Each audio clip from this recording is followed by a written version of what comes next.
Je suis né en Haute-Saône, aux confins des Vosges, de l'Alsace, dans une petite vallée glaciaire. Sur le Saga, j'étais pneumaticien, c'est-à-dire je m'occupais de toute la partie gaz.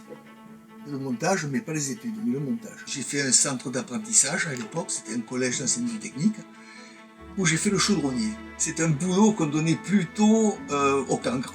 Par contre, c'est un métier fabuleux. Il m'a ouvert beaucoup de métiers. Au début, j'ai fait le chaudronnier en milieu nucléaire et je suis arrivé à Comex dans les années 73. J'ai été de suite versé dans le service pneumatique où on faisait les ensembles de saturation, les ensembles de plongée, les tourelles et les caissons. Mon dernier boulot, c'était le Saga sur Comex de 84 à 88.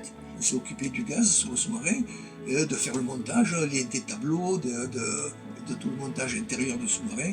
Un peu d'hydraulique parce que c'était un corps des tuyaux aussi. Sur le Saga, on n'était pas nombreux au départ. Ensuite, on a embauché beaucoup de personnes extérieures. On s'est retrouvés à 50 ou 60 au plus fort de l'intégration des modules. Donc on était obligé de faire pas mal de choses, quoi.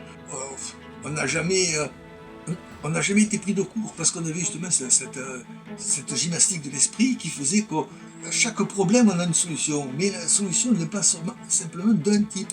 Elle se vient souvent de deux personnes qui discutent, de 3-4 personnes qui discutent et qui trouvent la solution la plus adaptée aux problèmes qu'ils ont. C'est pour ça qu'on était, je dirais même, on était bon dans ce qu'on faisait, il faut être honnête. J'avais travaillé sur 12 sous-marins différents. Et le Saga, c'est le seul sur lequel je n'ai pas plongé. Le Saga, c'est difficile à dire pour moi. Pour moi, j'ai travaillé 4 ans dessus. J'ai beaucoup appris en technique, ça c'est certain. J'ai beaucoup fait de choses intéressantes.